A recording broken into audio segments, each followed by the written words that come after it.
What is up, tube users? I am the Stereotypical Gamer, and welcome back to another installment of Overwatch 2 Heroes, an in-depth guide.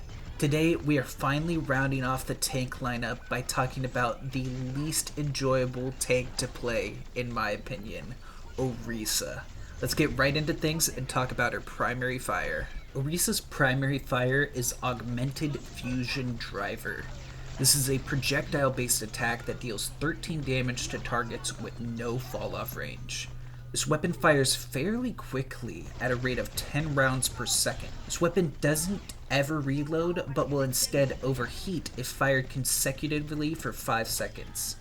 The charge for when this weapon is going to overheat is indicated by a bar on the right of your crosshair. If the weapon overheats, Orisa will not be able to fire her fusion driver for 2.5 seconds. When not firing, the overheat meter will gradually decline down to nothing. A couple of things to note about this primary fire is abilities can be used and will not interrupt the recharge while the weapon is overheated. It's also important to note that when the weapon is close to overheating, the recharge time is 2 seconds and can still be used even while it's recharging. Now, let's move on to talk about Orisa's secondary fire. Orisa's secondary fire is Energy Javelin. This is an arcing projectile that deals 60 damage on direct impact and knocks enemies back significantly. If the target that is hit with the javelin is speared into a wall, they take an extra 40 damage and are stunned for 0.3 seconds. It's important to note that this ability cannot deal headshot damage to enemies. And even though it is minuscule, if the javelin impacts an enemy target, it will stun them for a brief 0.2 seconds. This is important to note because it will interrupt certain abilities and ultimates that can be interrupted with a stun. But for now, let's move on and talk about Orisa's first ability. Orisa's first ability is Fortify. This is an extremely strong ability that gives Orisa 100 overhealth and 45% damage reduction for 4.5 seconds. This damage reduction stacks with other forms of damage reduction too, up to a total of 50% damage reduction in total. Also, while this ability is active, the heat generated from Orisa's primary fire is reduced by 50%. Orisa is also immune to being critically hit while this ability is active. Also, she becomes unstoppable while this ability is active and becomes immune to all movement status effects such as slow, knockback, stunned, or any gravitational effects. The cooldown for this ability starts once the ability is activated. This ability can be cancelled manually by pressing the ability button again, although it is not advised because the cooldown starts at the beginning of this ability. Orisa is able to use all of her other abilities and primary fire while this ability is active. Now, let's move on and talk about Orisa's next ability. Orisa's second ability is Javelin Spin. With this ability, Orisa spins her Javelin Spear in front of herself and increases her speed by 50% while this ability is active and 20% for a short time afterwards. Also, while this ability is active, Orisa destroys most projectiles shot in front of her and will knock back and slightly deal damage to enemies within a close proximity to her. This ability deals 20 damage on initial hit and 5 damage every subsequent hit. If Orisa hits an enemy with every tick of this ability, they will take a total of 100 damage, but that can be difficult to pull off given that each hit with this ability will slightly knock back the target. While this ability is active, Orisa cannot use any of her other abilities. She can cancel this ability by pressing the button again. Finally, let's move on and talk about Orisa's ultimate ability. Orisa's ultimate ability is Terra Surge. This ability grants Orisa Fortify and pulls enemies within 9 meters of Orisa to her. Once this ability is active, Orisa will start charging her Terra Surge. The longer she charges the Terra Surge, the more damage she does to targets caught within 9 meters of Orisa. The damage at a minimum charge of this ultimate is 62, and at the maximum charge after 4 seconds deals 500 damage. Because the recent health changes to targets, it's a little harder to kill most heroes, but generally at around 200% charge will kill a 250 HP hero, which takes about 3 seconds to charge. This ability cannot be interrupted by most things. Only Sombra Hack or EMP will cancel Orisa's ultimate. Now that we've gone over all our abilities, let's dive into heroes that counter and are countered by Orisa. Orisa is a great soaking tank thanks to her abilities allowing her to soak a lot of damage, plus being able to deal decent damage with no fall off range. A tank hero Orisa plays well against is Doomfist. Doomfist is usually a great tank to put enemies out of position, but playing against an Orisa can make that very difficult thanks to her Javelin Spear being able to keep Doom out of position. Plus, her spear cancels Doom's power block, making it completely useless. A DPS hero Orisa plays well against is Reaper. Reaper is a DPS hero that plays best when flanking and up close to enemies. Orisa can easily prevent that from happening with her Javelin Spin and Spear. Additionally, her spear can interrupt Reaper's ultimate fairly easily, making it worthless.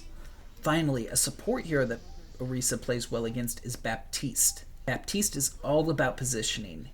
He needs to be close to allies to give them a good burst of healing with his regenerative burst, and he needs allies to stay inside his immortality field to keep them up. Orisa can deny those positions easily with her javelin abilities, plus she can eat a lot of damage Bap does through his ultimate with her Fortify and Javelin Spin. Now that we've talked about heroes Orisa counters, let's look at the flip side of things and see which heroes counter Orisa. While Orisa is great at soaking damage and being annoying to enemies with her javelin, she becomes extremely vulnerable without a backline to support her or abilities. It's generally a good idea to go after an enemy Orisa's backline rather than take Orisa on herself. A tank hero that plays well against Orisa is Zarya. Orisa's Javelin Spin does eat a lot of projectiles, but it does not eat beam damage, and Zarya is an excellent hero to deal beam damage with.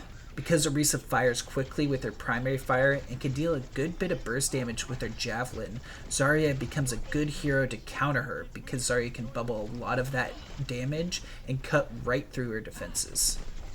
A DPS hero that plays well against Orisa is Tracer.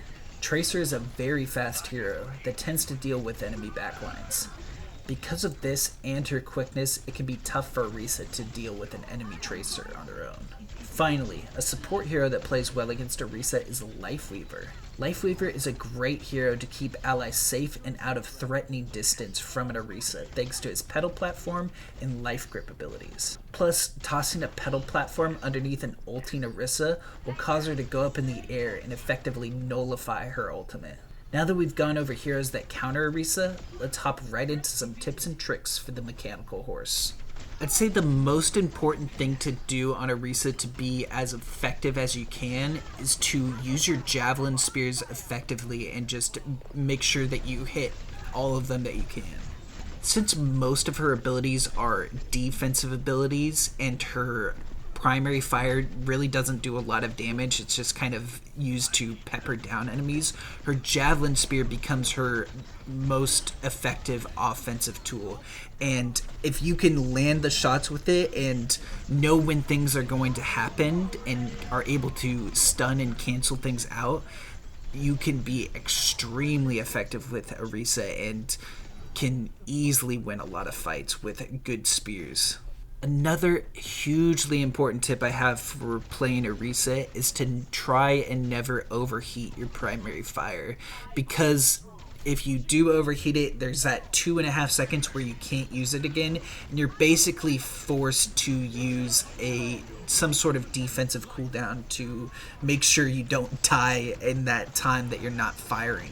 The main way I don't let the gun overheat is by tap firing instead of just holding down the button to fire, and that way you're overheating less, and then you can also use Fortify when you're getting close to overheating to reduce the overheat percentage on the primary fire. And while I do like using the Javelin Spin as a defensive tool because it can eat a lot of projectiles, it's basically like a defense matrix ability. It is good to use sometimes in an offensive capability to push back enemies on certain positions. Because Orisa is so big and because the Javelin hitbox is fairly large as well, it makes the knockback for enemies in the general vicinity pretty easy to do and pretty easy to knock back multiple enemies with just one spin. My next tip I have is to try and use Fortify, or at least have Fortify on cooldown before you use your ultimate, because her ultimate grants you free Fortify. It's best to not have that up, or to have maximum uptime of Fortify when you have your ultimate. And speaking of her ultimate, I never think of it as a DPS tool to eliminate enemies. I think of it more as a zoning tool, if anything, because it just takes so long to get up to a charge that would eliminate an enemy. But it's a good way to get enemies out of certain positions, like on payloads or on a control map or whatever, because they don't want to be in that circle while it's charging. And yeah, they can use movement abilities to get out of it, but in that general 9-meter radius, they're not going to stand there for the 5 seconds that it's charging up. Another fun thing that really isn't practical, but can be done just for the lulz of it, is since your ultimate does pull enemies within 9 meters towards you, you can do it while jumping off a ledge, and that way the enemies will get pulled towards you and they'll go off the ledge as well. It does kind of waste your ult and effectively eliminate you, but you can get multiple people off the ledge with you as well. It's also an effective tool that if you are getting charged off or hooked off the map, you can use your ultimate to pull whatever other person is hooking you off the map down to their doom as well. Another important thing to do, especially when playing Orisa, is to manage the cooldowns of your abilities effectively. Because Orisa doesn't have a barrier or self-healing like other tanks, she has to rely on her abilities to keep her sustained. And being caught with all your abilities on cooldown will usually spell the end for Orisa. But that's all the tips and tricks I have for you guys today. I hope you enjoyed the video. Make sure to leave a like if you did. Comment any other tips and tricks you have for Orisa, and make sure to hit that subscribe button. I'll catch you in the next one. Peace.